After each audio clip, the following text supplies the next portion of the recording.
Hi everybody, this is Sam with Python Basics, and we are going to continue with our greatest common denominator problem. And we're going to finish this out, neaten this up, and kind of rearrange just a couple of things on here. So alright, let's just run this and remind everybody what we get. So alright, this right here, we're building upon our factors. And we're going through, and here are our two numbers that we're working with. So now, to I'm not going to type all this and slow you guys down. So I'm just going to copy this and drop this in here. So what we're going to do is we're going to show what we're doing, and what I typed in here is find the greatest common factor for, and this is string format. So if you have not watched string formatting, printing, and alike, I will have a comment in the comment section of how to do that. But we're just going to go and we're just going to kind of neaten this up and make this a little bit prettier. So right now, let's see where we are. So alright, find greatest common factor, and we're just pulling from right here, 18 and 81 and 18. So alright, right here it's just printing out 9. So let's get rid of this stuff. Comment that out. Let's see. Okay, we're getting closer. Well, this isn't that great.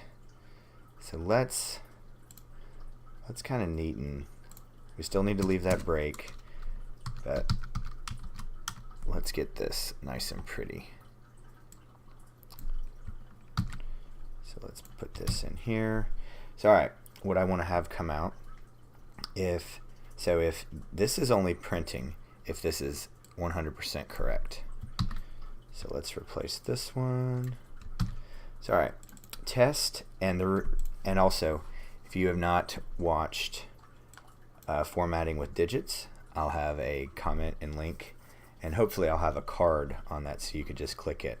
So alright, and this is 3 spacings, so if we go up, and it's just more uniform. So alright, we're going to print I and I. So let's see what is going on here. Find greatest common factor for 81 and 18. So shoot, I didn't catch that. Let me put it back. So okay, I have this for effect where it's going through and printing out, because before it was only printing out when it matched, right? So now here I want to print out all the fails.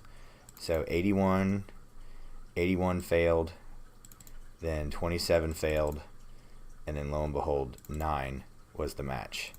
But now I want to remind you, we did this with max being the first set and min. So we had to go through this. I'm doing this for effect, and I messed up and did not grab that. So let's change this where we're doing min first and max second, which I inadvertently did that first. But we shrink it down to only checking 2 variables, because instead of using max to get to 9 on our third choice, we use min, our lowest denominator, our numerator, and then we go through and find our factors, and it goes to 9 and stops. So this is a nice and neat and pretty printout of how to find common denominators, and all wrapped up and nice and neat. So the other way worked, but this can actually show all the factors one way or the other, and you can do it both ways, where it goes through and as a test shows the number. If it fails, shows it fails, and then if it matches, it matches and it stops. And the next video we're going to do it is I'm going to show this very small, concise, but we did this the longhand way. You know how you get taught in school how to do the long division the long way so you can understand it? I wanted you guys to understand what was happening in the background. The next video is going to be, we're going to be able to do this in, I think, 3 lines to be able to show you how to find the greatest common denominator. So that's that. please don't forget to click that like and subscribe button, and most important, that notification buttons, because we're to the point where we're doing having a video come out per day. So please leave any comments, questions, or most important, video requests. And thanks for watching. Hope you guys are getting something out of this, and we'll see you next time.